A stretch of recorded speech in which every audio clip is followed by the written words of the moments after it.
আল্লাহর ওলি দিন দিন খালি ফসা উপরের দিকে উঠে, দিন দিন খালি উপরের দিকে উঠে। আমার এই ফসার দুর্গন্ধে আমার সুন্দরী বউ, যেই বউয়ের কথায় আমি মারে মারছিলাম, এই বউটাও আমারে ফালায়া বাপের বাড়ি চলে গেছে। আমার এলাকার মানুষেরা বাড়ি থেকে বের করে দিছে, কই তাড়াতাড়ি তুই বাইর, তোর গন্ধে আমরা টিকতাম পারি না। আমারে ঘর থেকে এলাকা থেকে বের করে দিছে। এখন আমি রাস্তায় রাস্তায় ঘুরি, মসজিদে মসজিদে থাকি, আর আল্লাহর কাছে চোখের পানি ঝরায় কান্দি। জানি না আমার আল্লাহ মাফ করবনি। এ যুবক, ভালো করে মনে রাখো, বাপ মার দিলে যদি ব্যথা থাকে, এই মা বাবা যতক্ষণ পর্যন্ত তোমাকে মাফ না করবে, পৃথিবীর এমন কোন বুজুর্গ নাই, এমন কোন অলি নাই, এমন কোন কুতুব নাই যার দরবারে গেলে পরে তুমি মাফ পাইবা। কারণ আমার মায়ার নবী, দয়ার নবী, রহমতের নবী, মদিনার কবর জান্নাতুল বাকির পার দিয়ে নবী যাইতেছেন। এই অবস্থায় নবীজির সাথে আছেন সাহাবায়ে কেরাম। নবীজি অন্তর চোখে দেখলেন একটা কবরের ভিতরে যুবকের আযাব। যুবক আগুনে ফুটতেছে, সাপের কামড় খাইতেছে, আর মা মা কয়া চিৎকার করে কান্দে। নবীজি অন্তর চোখে দেখে ফেললেন, আল্লাহ তারা দেখাইলেন। কবরের আযাব আল্লাহ আমাদেরকে দেখায় না, কারণ আমাদেরকে আল্লাহ যদি কবরের আযাব দেখাইতো তাহলে দুনিয়াদারি বন্ধ হয়ে যাইত, দুনিয়ার রসুম রেওয়াজ বন্ধ হয়ে যাইত, সন্তান মার লাশ নিয়ে কবরে যাইত না। কবরের আযাব যদি সন্তানে দেখতো, বাপ মরলেও বাপের লাশ নিয়ে ডরে কবরে যাইত না। রাতের বেলা কবরের পাশ দিয়া বাড়িতে আওয়াজ যাওয়া দূরের কথা, দিনের বেলাও কেউ কবরের পাশ দিয়া ডরে কবরের পাশ দিয়ে যাইত না। বাড়িঘর বানাইতো কবরের দ্বারা, চৌকে যদ্দূর দেখা যায় কবর, এর ভিতরেও কেউ মানুষে বাড়িঘর বানাইল না নে, যদি আল্লাহ কবরের আযাব মানুষে দেখাইতো। তাইলে কি সম্ভব ছিল দুনিয়া চলা? দুনিয়াতে চলা সম্ভব নেই। কেন খবর দিলাই নে বাপরে, কোন খবর দিলাই নে মারে? আযাব যদি আল্লাহ দেখাইতো, কবরস্থানের দ্বারে ফারো কেউ গড়ই বানাইল না। এজন্য আল্লাহ দুনিয়ার নিজাম ঠিক রাখার লাগে, দুনিয়ার ব্যবস্থাপনা ঠিক রাখার লাগে আল্লাহ কবরের আযাবটা মানুষের চোখের আড়াল করে দিছে। মাঝে মাঝে গরু ছাগল টের পায়, দেখবা কবরস্থান থেকে গরু দৌড় মারে, ছাগলে দৌড় মারে।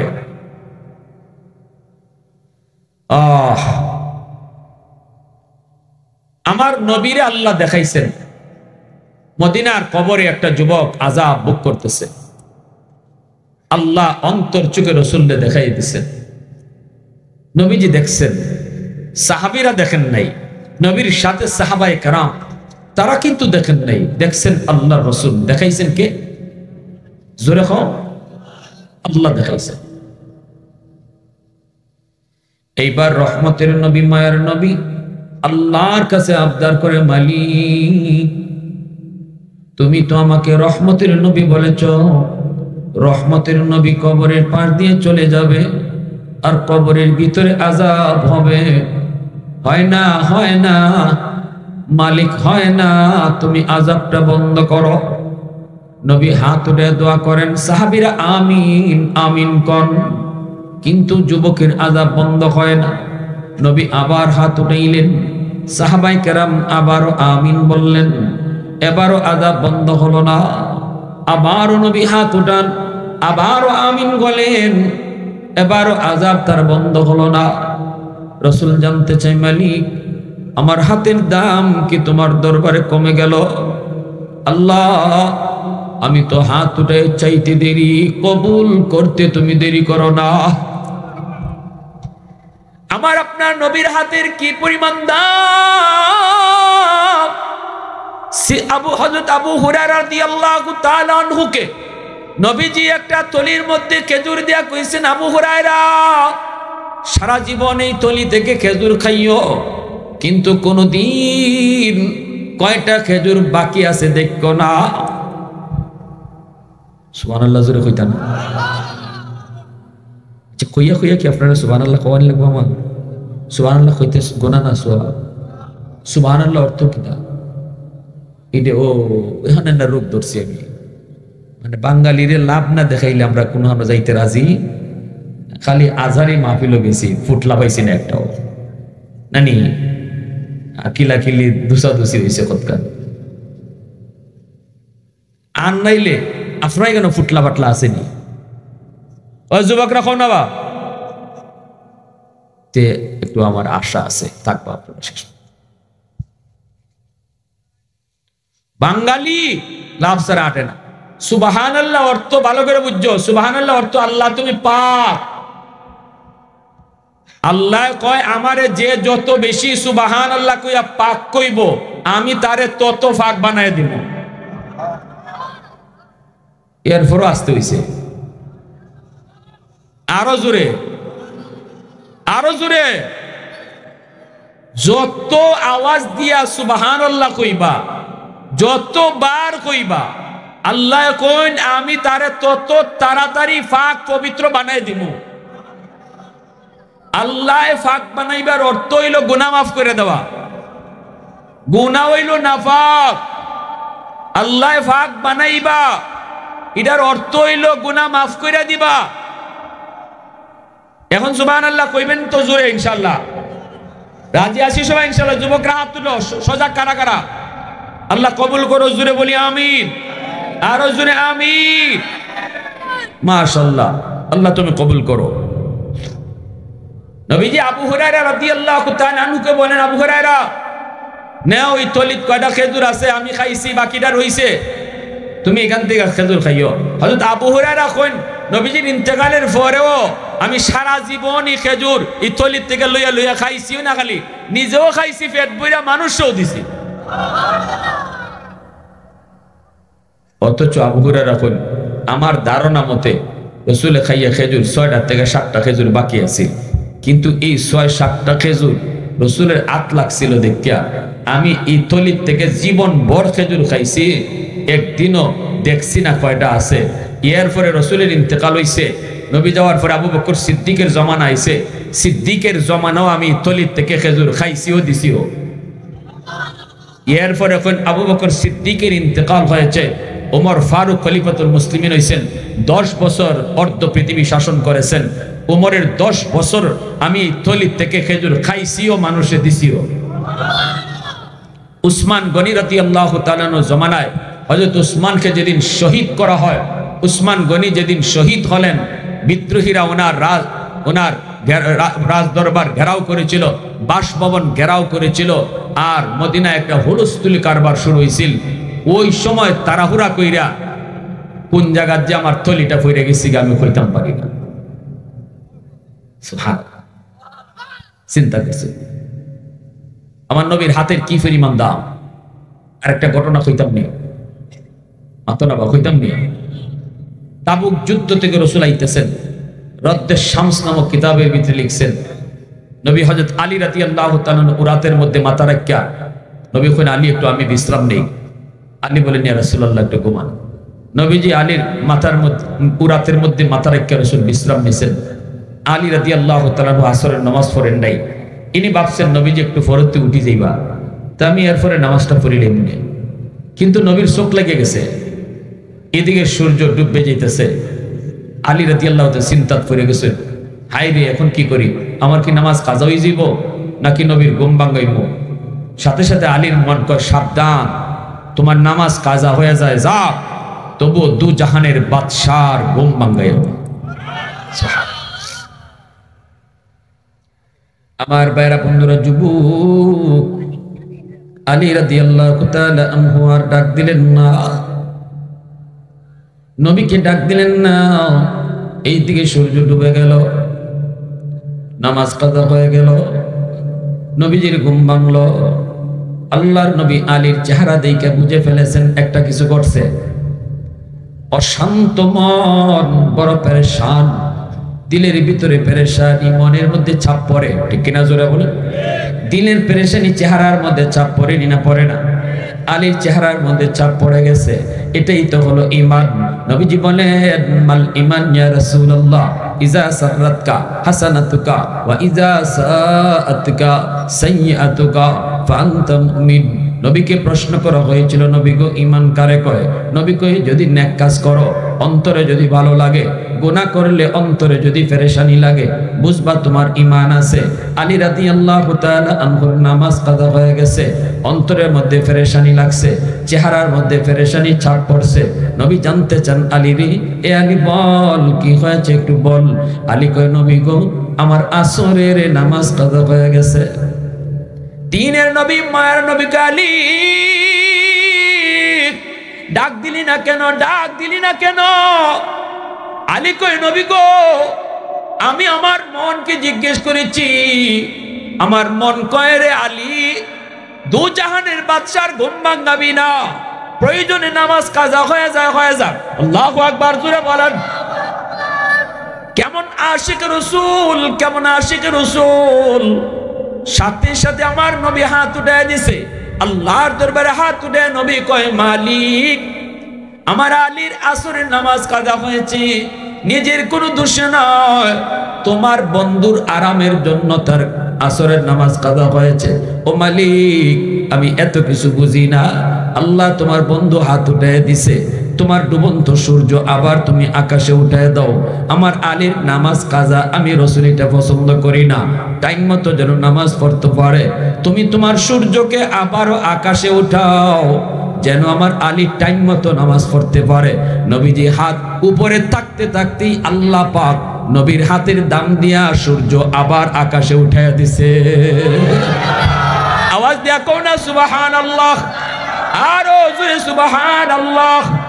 हैदर तेरा नाम से इस्लाम रहेगा, हैदर तेरा नाम से इस्लाम रहेगा, दुनिया की शजात में तेरा नाम रहेगा, दुनिया की शजात में तेरा नाम रहेगा, मुआविया तेरा नाम से इस्लाम रहेगा, दुनिया की सियासत में तेरा नाम रहेगा, दुनिया की सियासत में तेरा नाम रहेगा। এজন্য বলতেছি নবী কই মালিক আমার হাতের দাম বুঝি কমে গেল। তিনবার হাত উঠাইছি একটা যুবকের জন্য, কবরের ভিতরে তার আযাব। ও মালিক আমি হাত উঠাইছি, সাহাবীরা আমিন কইছে, আযাব কেন বন্ধ হয় না? কোথায় আমার সমস্যা, কি ভুল করেছি? আল্লাহ কই বন্ধু তুমি ভুল করো নাই, তোমার কোনো ভুল হয় নাই, হাতের দামও কমে যায় নাই। এই যুবকের মা এখনো দুনিয়ায় জীবিত, মার কলিজায় ব্যথা, মা মরণের সময়টাতেও তার মাপ দেয় নাই। আমি আল্লাহ সিদ্ধান্ত নিয়েছি মা যতক্ষণ পর্যন্ত এই যুবককে মাফ না করবে আমি আল্লাহ তারে মাফ করব না। এ বন্ধু মার কলিজায় বড় ব্যথা, মায় তারে মাফ না দিলি আমি আল্লাহ তারে মাফ করব না। এই কথা শোনা মাত্রই নবীজি কয় সাহাবীরা দৌড়ায় তার মায়ের কাছে গিয়ে আমার সালাম পৌঁছাও। নবীজির সালাম পৌঁছানো মাত্রই মহিলা আসলো। নবীজি জিজ্ঞেস করেন মা গো তুমি কবরটা চিনোনি? মহিলা কই নবী গো চিনি, এটা আমার সন্তানের কবর। আল্লাহর নবী কই মা এই সন্তান বুঝি তোমার ভীষণ কষ্ট দিয়েছে, তোমার অনেক যন্ত্রণা দিছে, তোমার অনেক কষ্ট দিছে, জুলুম করছে, নির্যাতন করছে, এজন্য কবরের ভিতরে জাহান্নামের আগুনে জ্বলতেছে গো মা। সবাইরে আল্লাহ দেখায় না, আমারে দেখাইছে, আমি নিজের চোখে দেখছি, এখনো দেখতেছি। মা গো সন্তান আগুনে ফুটতেছে আর সাপের কামড় খাইতেছে, আমি নবী নিজের চোখে দেখতেছি। আর চিৎকার করে করে শুধু আম্মা আম্মা কইয়া কাঁদতেছে। মহিলায় কয় নবী গো ওগো নবী আমি এর মাফ করব না, আমি এর মাফ করব না, এখনো আমার পিঠে মাইরের দাগ আছে, পিঠে এখনো মাইরের দাগ। বোর কোথায় আমার গায়ে হাত উঠাইছি গো নবী, আমি মরণের সময়ও তারে মাপ দিই নাই, এখনো মাপ দিব না। আল্লাহর নবী জাহানের বাদশা উম্মতের দরদী নবী, তিনি তো এই কথা শুনেই চলে যেতে পারেন না। রাসূল তো একটা ব্যবস্থা করবেন। তিনি তো উম্মতের দরদি নবী, উম্মতের কান্ডারি নবী। আল্লাহর নবীর চোখ দিয়ে দর দর করে পানি পড়ে, নবীজি কাঁদতেছেন। আল্লাহর নবী বুঝে গেছেন মার দিল অনেক শক্ত হয়ে গেছে, এইবার মার দিলটারে কেমনে নরম করব। নবীজি বলতেছেন, আল্লাহ মার দিলটা অনেক শক্ত, অনেক শক্ত, সন্তানে কষ্ট দিছে গো মালিক, এখন কেমনে নরম করি। আমি নবীর দোয়া তো তুমি কবুল করো না, আমার সুপারিশটাও তো তুমি কবুল করো না। আল্লাহ একটা আবদার করি, মালিক কবরের আযাবটা তুমি আমাকে যেইভাবে দেখাইছো এইভাবে তার মারও তুমি দেখাইয়া দাও। আল্লাহ কই, বন্ধু তোমার এই সুপারিশ আমি কবুল করলাম। সাথে সাথে আল্লাহ পাক মার চোখের সামনে কবরের আযাব আল্লাহ দেখায় দিছে। দেখা মাত্রই মা চিল্লানি দিয়া কয়, নবী গো আমি মাফ করে দিছি গো নবী, মাফ করে দিছি, আমি বুঝি নাই, আমি বুঝি নাই আবার কলিজার সন্তান এমন কষ্টে আছে। পৃথিবীতে একমাত্র মা, বিদেশ বাড়িতে সন্তানের কোনো বিপদ হলে সবার আগে টের পায় মা। মার কলিজা সবার আগে কচকচি করে, ঠিক কিনা জোরে কও। পৃথিবীতে মায়ের মতো আপন কেউ হবে না, পৃথিবীতে মায়ের মতো আপন কেউ হবে না। তোমরা কোনোদিনও মায়ের মনেতে কষ্ট দিও না, তোমরা কোনোদিনও মায়ের মনেতে কষ্ট দিও না। পৃথিবীতে মায়ের মতো আপন কেউ হবে না, পৃথিবীতে মায়ের মতো আপন কেউ হবে না। তোমরা কোনোদিনও মায়ের মনেতে কষ্ট দিও না। কত পাপী মন আছে মাকে কষ্ট দেয়, মায়ের মনে কষ্ট দিয়ে অভিশাপ নেয়।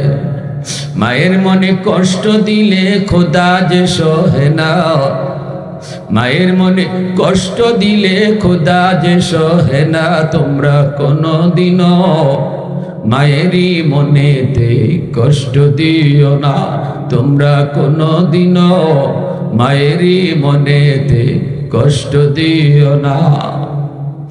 যেই মাত্র মায় কই মাফ করে দিছি, সাথে সাথে আল্লাহ আযাব বন্ধ করে দিছে। মায় মাফ করতে দেরি হয়েছে, আযাব বন্ধ করতে দেরি হয় নাই। এজন্যই যুবক, তাম দুনিয়ার সমস্ত মানুষকে যদি তুমি খুশি করো আর মা বাবার কলিজায় যদি ব্যথা দাও, আল্লাহ কোনদিন তোমার উপর খুশি না। আব্দুল কাদের জিলানী, মঈনুদ্দিন চিশতির মতো আল্লাহর ওলি এমনও বহুত কুতুবরে করে আইনা যদি তুমি দাওয়াত খাওয়াও, সবাই যদি তোমার জন্য হাত উঠায়, তবু আল্লাহ তোমারে মাফ করবে না যদি মা কলিজায় ব্যথা থাকে, বাবা কলিজায় ব্যথা থাকে। কারণ আমার নবীর সুপারিশ যদি আল্লাহ কবুল করলো না, সেখানে হাজারো আব্দুল কাদের আইলো লাভ হইতো না, ঠিক না?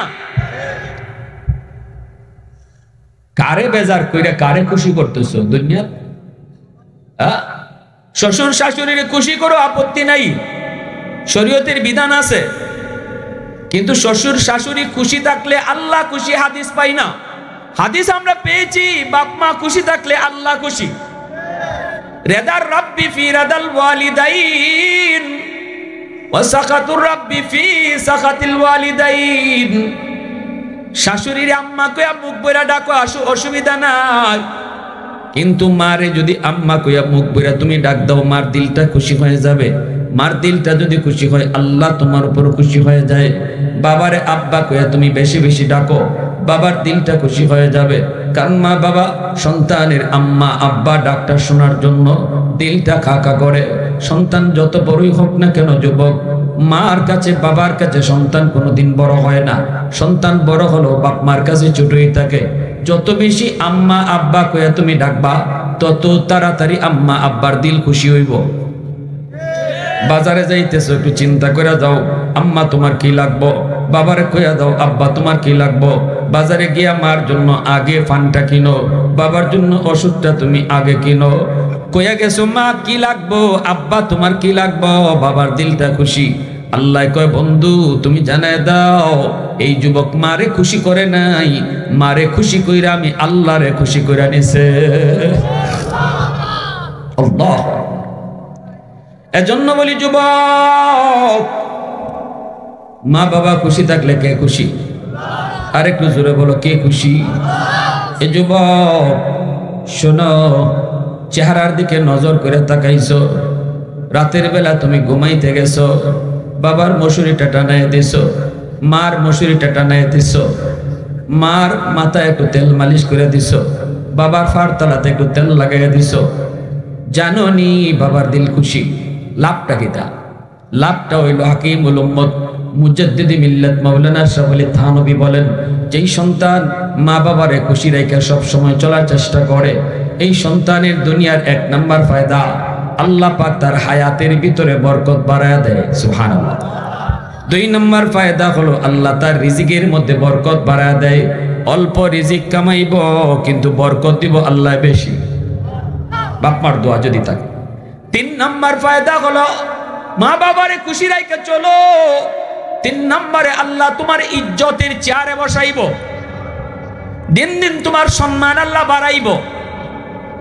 4 নাম্বার হলো আল্লাহ পাক রব্বুল আলামিন তোমার এই দুনিয়ার জমিনে আল্লাহ তোমারে মক্কা মদিনা জিয়ারত নসিব করায় দিব। বাপ মার যদি দোয়া থাকে, কেন এটা? কেন এটার দলিল হইল মা মিন ওয়ালাদিন বারিন ইয়ানজুরু ইলা ওয়ালিদাইহি নাজরা রাহমাতিন ইল্লা কাতাবাল্লাহু লাহু বিকুল্লি নাজরাতিন হাজ্জাতাম মাবরুরা। দুনিয়াত বাপ মার সেরাফায় চাইছো আর কবুল হজ আমল নামা জমা হইছে, ফেরেশতারা কইছে আল্লাহ এতগুলা হজ তার আমল নামা জমা হয়ে গেছি, খালি বাপ মার সেরাফায় চাইয়া তে তুমি তারে মক্কা মদিনা দেখাইতাই না, আল্লাহ তুমি তারে মরবার আগে মক্কা মদিনা দেখাইল। ফেরেশতারা দোয়া করতে থাকে। আর এজন্য মা ভক্ত, বাবা ভক্ত, সন্তান টাকা পয়সা না থাকলেও আল্লাহ তারে একদিন না একদিন মক্কা মদিনা জিয়ারত করায়। যদি মা বাবার বদদুয়া থাকে, বদদুয়া, বাপ মারে যদি কষ্ট দেয়, 1 নাম্বার শাস্তি দুনিয়ার হায়াতের বরকত আল্লাহ কাইরা নিবে। বিপদ তোমার উপরে আওয়ার কথা আসিল না আইব, অ্যাক্সিডেন্টে ফাও ভাঙ্গার কথা না ফাও ভাঙবো। 2 নাম্বার হলো রিজিকের মধ্যে আল্লাহ অভাব দিয়া দিব, রিজিকের মধ্যে সংকীর্ণতা দিয়া দিব। দেখবা তুমি অনেক কিছু করতেছো, ধরতে কোনটা পাইতাই না, ঠিক কিনা? হাকিমুল উম্মত মুজাদ্দিদ মিল্লাত মাওলানা আশরাফ আলী থানভী রাহমাতুল্লাহি আলাইহি তার তাফসীরি কিতাবের ভিতরে কথা লিখছেন। 3 নম্বরে তার ক্ষতি হইল যে সন্তান বাপ মারে কষ্ট দিব, দুনিয়াত এরে খালি বেইজ্জত করব, আল্লাহ খালি এরে বেইজ্জত করব, জায়গায় জায়গায় বেইজ্জত হইব, জায়গায় জায়গায় বেইজ্জত হইব। তার সন্তানকে আল্লাহ তার মতো অমানুষ বানাইব। ভালো করে ইয়াদ রাখবেন, আমি আমার বাপ মার সাথে যা করবো আমার কপাল ওইটাই আছে, আমার কপাল ওইটাই আছে। একদিন আজ আমি সন্তান, কাল আমি হব বাবা, ঠিক কিনা? আজ যারা সন্তান কাল তারাই হবে বাবা। আজ আমি সন্তান হইয়া বাপ মার সাথে যে আচরণ করতেছি, আগামীকাল আমার সন্তান আমার সাথে এই আচরণই করবে। মানলে মানো, না মানলে নাই, আমার কথা আমি কই যাব। আলিমুল আমার কাম হইলে কথা হয়ে যাওয়া, কেডা মানবো আর কেডা মানবো না এটা আল্লাহ জানে আর হে জানে। মানলেও আমার কোনটা না, না মানলেও আমার কোনটা না, আমার কাম হয়ে যাওয়া। এই দায়িত্ব আল্লাহ রসুল্লাহ দিসলা, ওমা আলাইনা ইল্লাল বালাগ। আল্লাহ কইছেন বন্ধু তুমি খালি হয়ে যাও গা, কেউ ফিটাইয়া নমাজি বানাইতাই, এই জন্য আমি তোমার রসুল বানাইছি না, নবী বানাইছি না। ফিটাইয়া কেউ রে সুদ ছাড়াইতায়, ঘুষ ছাড়াইতায়, ইজাত দায়িত্ব তোমারে আমি দিছি না। লাস্তা আলাইহিম বিমুসাইতির, তুমি দারোগা না, তুমি মুবাল্লিগ, কয়ে যাও গা। আমরা আলেম উলামারাও এই দায়িত্বই পেয়েছি। এখন আমার ওয়াজ শুনিয়া কেউ যদি কয় না একটু বুঝাওয়া দরকার, মারে আজকে রাত্রি গিয়া মাপসাইয়া খুশি করে লিব, তার কপাল বালা। আর যদি কেউ কয় ইতাওয়াজ হুজুররা করে নই, কত শুনলাম আর কত কত কত কথা কত ভাই গেল, হের নসিব খারাপ। আমি আমার দায়িত্ব আমি আদায় করতেছি, ঠিক কিনা জোরে কল? হ্যাঁ, জিকির করি লা ইলাহা ইল্লাল্লাহ, জোরে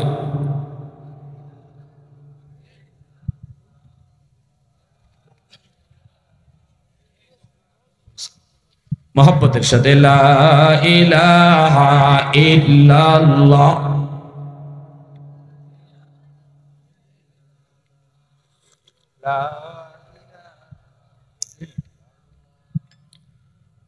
ডরাই না, আপনার ডরাইতেছেন? হ্যাঁ না, আপনার জিকিরে বুঝাইতেছে আপনার খুব ডরাইতেছেন। একটু একটু আওয়াজ দিয়া লা ইলাহা ইল্লাল্লাহ। না 10 মিনিট ঠিক আছে, 10 মিনিট থাকবো আমি, 10 মিনিট থাকবো। লা ইলাহা ইল্লাল্লাহ,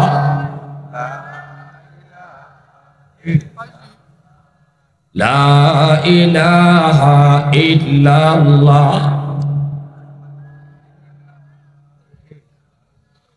লা ইলাহা ইল্লাল্লাহ মুহাম্মাদুর রাসূলুল্লাহ। জোরে সুরে বলি সাল্লাল্লাহু আলাইহি ওয়াসাল্লাম। আমার ভাইরা বন্ধুরা, এবার একটু মনোযোগ দিয়ে লক্ষ্য করে শোনো। পৃথিবীতে একমাত্র 3 জন মানুষ আছে যাদের দোয়া আল্লাহর দরবারে সরাসরি কবুল হয়ে যায়। সালাসাতুন দাওয়াতুম মুস্তাজাবাতুন লা শাক্কা ফীহি, দাওয়াতুল মাজলুম ওয়া দাওয়াতুল মুসাফির ওয়া দাওয়াতুল ওয়ালিদি আলা ওয়ালাদিহি। একজন হলো মজলুমের দোয়া বদদোয়া, দ্বিতীয় হলো মুসাফিরের দোয়া বদদোয়া, তৃতীয় হলো বাপ মার দোয়া বদদোয়া। এই 3 ব্যক্তির দোয়া বদদোয়া আল্লাহর দরবারে সরাসরি কবুল। মজলুমের দোয়া বদদোয়া, দুর্বল মানুষের আহাদারি আল্লাহর দরবারে সরাসরি পৌঁছে যায়। এই যুবক, একটু দিলটা নরম করে বুঝো। সমাজের ভিতরে কিছু মানুষ আছে দুর্বল। এই দুর্বলের উপরে সমাজে কিছু সবল মানুষেরা জুলুম করে। ক্ষমতা তার বেশি, গোষ্ঠী তার বড়, লোক তার বেশি, পয়সাও তার বেশি। এজন্য সমাজে ওই প্রতিবেশী মানুষ দুর্বল, ক্ষমতা নাই, গোষ্ঠী ছোট, পয়সাও কম। এজন্য আমি তার উপরে জুলুম করলাম। কথা দিয়া, হাত দিয়া, জমি জমা দখল করে কোনো না কোনো পথে যদি তার উপরে জুলুম করি রে যুবক, আমার রসুল কয় এই দুর্বল মানুষটা চেয়ারম্যানের কাছেও বিচারে নিয়ে যায় না, মেম্বারের কাছেও বিচারে নিয়ে যায় না, গেলেও বিচার পায় না। কারণ সমাজে মেম্বার চেয়ারম্যান সবলের পক্ষে থাকে। মাতো না বাজুরে হোক। এমপির কাছেও যায় না, থানায় গেলে দারোগায় মামলা নেয় না, কয় বেটা পয়সা আসেনি তোর। এজন্য ওই দুর্বল মানুষটা, গরিব মানুষটা রাতের অন্ধকারে আল্লাহর আদালতে মামলা দেয়। রাতের অন্ধকারে আল্লাহর আদালতে মামলা দেয়। আর কো মালিক, মেম্বারের কাছেও গেলাম না, চেয়ারম্যানের কাছেও গেলাম না, আল্লাহ তোমার আদালতে মামলা বয়ে দিলাম। আল্লাহ পাক রব্বুল আলামিন মামলা বইতে দেরি, আল্লাহ মামলা নিতে দেরি করে না। এজন্য বলি ঘরের বউ তোমার কাছে দুর্বল। কারণ আল্লাহর বান্দি মা বাবা ভাই বোন সব সাইরা স্বামীর বাড়িতে আসছে, স্বামীর হাত ধইরা। এই ঘরের মানুষগুলি কেমন সে জানে না, শ্বশুরের মেজাজ কেমন জানে না, শাশুড়ির মেজাজ কেমন জানে না, ননদের মেজাজ কেমন জানে না, দেবরের মেজাজ কেমন জানে না। এই ঘরের মধ্যে তার আপন বলতে কেউ নেই, আপন শুধুমাত্র স্বামী। তুমি স্বামী যদি তারে মারধর করো, স্বামী যদি তারে বকাবকি করো, স্বামী যদি তারে তুমি স্ত্রীর মর্যাদা না দাও, তাহলে এই মেয়েটা এই ঘরের মধ্যে কেমন করে থাকবি? এখানে তো তার আপন কেউ নেই, মা আসে নাই, বাপ আসে নাই, ভাই আসে নাই, বোন আসে নাই, রক্তের মানুষগুলা কেউ তার সাথে আসে নাই। ছোট্ট থেকে বড় হয়েছে যেই মেয়েটা বাপ মার আদরে, সেই মানুষটা চিরদিনের জন্য মা বাবা ভাই বোনরে পর বানায়া, স্বামীর বাড়ির মানুষগুলাকে আপন বানায়া জীবনের জন্য চলে এসেছে। এই ঘরে আপন তার কেউ নাই। তুমি স্বামী যদি তারে কষ্ট দাও, সে যদি চোখের পানিটা ফালায় রে যুবক, এই পানির ফোঁটাটা এত গরম, এত গরম, জমিন বরদাস্ত করে না। প্রতিটা পানির ফোঁটা আল্লাহর আদালতের ফাইলে গিয়ে জমা হয়। কিয়ামতের ময়দানে ওই মামলা হবে জটিল, জটিল থেকে জটিল মামলা। দুর্বলের মামলা হবে আল্লাহর আদালতে বড় ভয়ঙ্কর মামলা।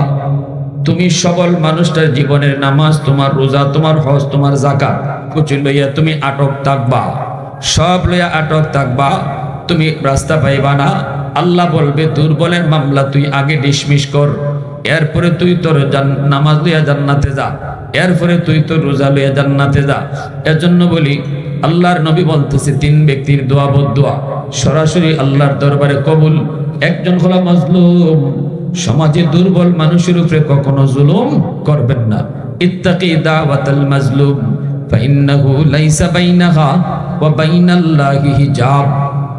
2 নম্বরে নবী কয় মুসাফিরের দোয়া বদদোয়া। মুসাফিরকে কষ্ট দিও না। মুসাফির কষ্ট পাইলে এটাও আল্লাহর দরবারে সরাসরি পৌঁছে যায়। দোয়া নিও, দোয়া দিলে দোয়াও পৌঁছে যায়। 3 নম্বরে রাসূল কইছে বাপ মার দোয়া বদদোয়া। বাপ মায়ের দোয়া দিলেও কবুল, বাপ মায়ের বদদোয়া দিলেও কবুল। বদদোয়া দিছিল মা, তোর হাত যেন ফচ্চা যায়, ফচ্ছে না জোরে কওকা। আর দোয়া করছিল কিজাত দোয়া, ঘটনা একটা কইতাম নি, মনে পড়ে গেছে, কইতাম নি।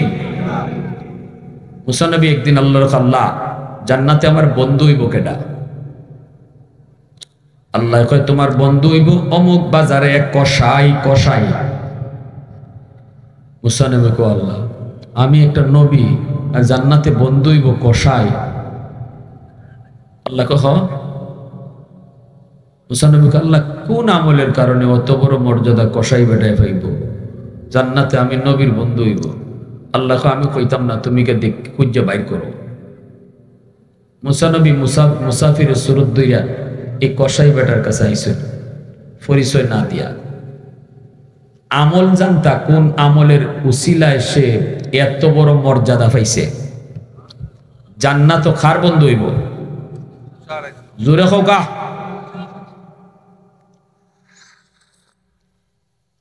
এখন মুসা নবী আয়া কইন আসসালামু আলাইকুম ওয়া রাহমাতুল্লাহ।